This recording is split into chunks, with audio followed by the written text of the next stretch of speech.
também as diferenças entre as pessoas, né? Diferenças de pensamentos, diferenças de crenças, criação, dores.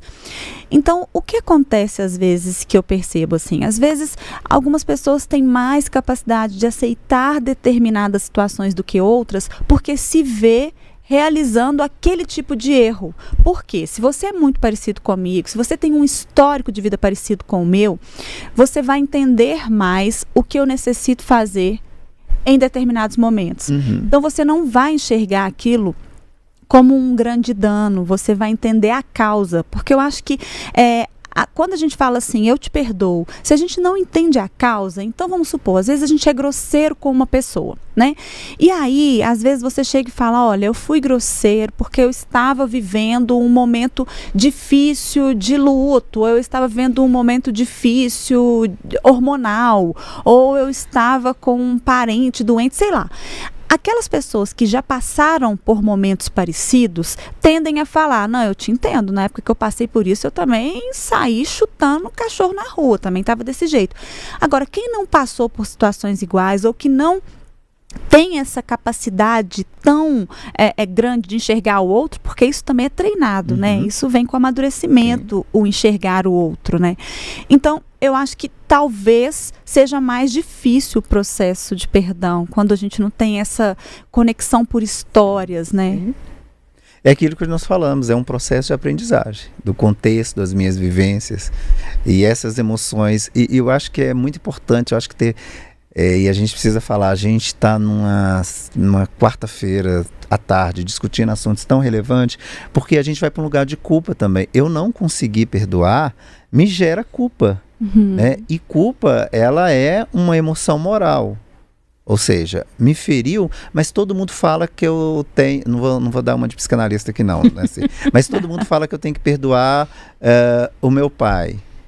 Mas dependendo da violência psicológica, física que me faz, eu não consigo perdoar. Sim. E qual a necessidade que eu vou ter que perdoar se isso me atravessa? Mas o fato de socialmente ser construído, além de ter sido atravessado e a necessidade de perdoar, eu ainda carrego uma culpa de não conseguir perdoar. Por isso o contexto terapêutico, as ajudas, né, em terapias diversas que as pessoas buscam esse autoconhecimento é extremamente necessário. Esse autoconhecimento se faz necessário. Aproveitar que você falou de famílias e de culpa, né, e desse afastamento que acontece em tantas famílias. Quem aí não conhece um caso de irmãos que são brigados, ou de um pai, um filho, uma mãe, uma filha, enfim, né? Isso é muito comum nas relações familiares, né? Esse exercício do perdão, de acontecer ou não, como trouxe o Jailton, porque em casos mais graves nem sei se deve acontecer, mas eu queria trazer uma opinião, uma experiência, né, uma vivência minha, e eu queria indicar para vocês uma coluna, se vocês forem lá no Google, vocês vão conseguir ler, se chama A Moça e o Velho Pai. É uma crônica que eu escrevi de perdão ao meu pai, né? Eu sempre tive uma relação muito conturbada com meu pai ao longo da infância, ao longo da vida. Meu pai bebia muito, eu já contei isso, não interessa, não é algo que eu tenho vergonha nenhuma de trazer. E tinha uma questão muito complexa emocional, né? Era uma pessoa muito rígida com as regras da vida e tudo mais. E eu fui uma criança que vivia ali, perdoando e voltando a ter raiva, perdoando e voltando a ter raiva, porque naquela ocasião eu queria uma pessoa diferente. E só no momento mais adulto, depois também da passada adolescência, eu cheguei a ficar mais de um ano sem falar com meu pai, e só anos depois eu consegui ter a percepção que ele me deu aquilo que ele deu conta de me dar, né? Que eu não tinha motivo para perdoá-lo, porque ele só estava fazendo aquilo que ele dava conta. E quando eu entendi isso, a nossa reconexão foi tão profunda, foi tão incrível amar aquele homem do jeito que ele era e do jeito que ele dava conta de ser, que esse perdão ele foi quase que natural. E nessa crônica eu conto um pouco disso, né? A Moça e o Velho Pai, tá, você dando busca no Google, você consegue encontrar. ela é curta, mas ela é muito intensa, porque fala justamente deste perdão e desse amor que sempre existiu diante dessa turbulência emocional vivida na infância. Então, acho que é algo que vale a pena. Porque eu acho que tem casos que não valem a pena nas famílias. E eu acho, Jailton, que as famílias brigam por muito pouco, né? Por não se olharem, por não olharem os seus históricos, as suas vivências, né? Eu acho que tem esses casos extremos e eu concordo que para esses casos extremos o caminho é sim o afastamento, mas eu também penso que onde existe um pouquinho de amor, esse perdão pode ser reencontrado. E dentro você vai falar? Não, pode falar, por favor. Não, na verdade, meu ponto era outro, assim, né? Porque a gente está falando aqui do perdão, do quanto que da necessidade do perdão, mas eu fico me perguntando muito, assim, se essa pressão para perdoar não pode, em determinadas situações, gerar um silenciamento da dor de quem sofreu o dano de fato, né?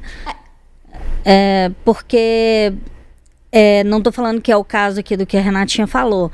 Mas não impede a dor, Thalita. Pensa bem, você perdoar não significa que você vai deixar de sentir dor, não. Sim, mas eu estou dizendo... Nem significa que você vai perder aquilo que você viveu. Eu estou pensando numa situação aqui específica que aconteceu comigo, por exemplo. Eu já até contei essa história aqui no Interessa, num outro contexto. Mas que a pressão para perdoar... silencia quem sofreu o dano, entendeu? Pode silenciar, né? Sim, não estou dizendo que é o caso. Por isso que a pergunta é nesse sentido, assim. Se isso, em determinadas situações, né, não é uma forma de silenciar o outro, de que a pessoa quer se expressar sobre aquilo que ela sofreu, sobre por que para ela não é admissível perdoar naquela situação, mas aí tem uma pressão ou da família, ou da igreja, ou dos amigos, ou de qualquer coisa para falar, não, mas tem que perdoar sim, porque é assim que Deus quer, é assim porque família tem que estar unida, porque essas coisas todas. Só um recorte, eu acho que são questões diferentes eu olhando assim à distância, acho que é no quesito. Uma perdoou por se entender nesse sentido, por ter passado por esse processo de amadurecimento e de entendimento do outro e percebido que era capaz de fazer isso e que fazia sentido, porque se tivesse sido algo muito mais profundo, ou talvez ela chegasse à conclusão que não. E no outro caso, já é quando não é genuíno, né? É quando é por pressão social. Acho que são dois tipos de perdão diferentes. Sim, né? E eu tô falando assim, eu falei que... acho, Thalita, aí vamos deixar isso faz total o Jailton falar, mas na minha avaliação, ninguém é obrigado a perdoar ninguém por pressão social. Aliás, eu acho que ninguém por pressão social deve fazer nada. Inclusive, eu acho que a nossa sociedade é uma sociedade muito maluca, né? Porque ela fica pressionando aí pelo perdão, mas é uma sociedade também que não naturaliza o erro, e o que é meio contraditório, né?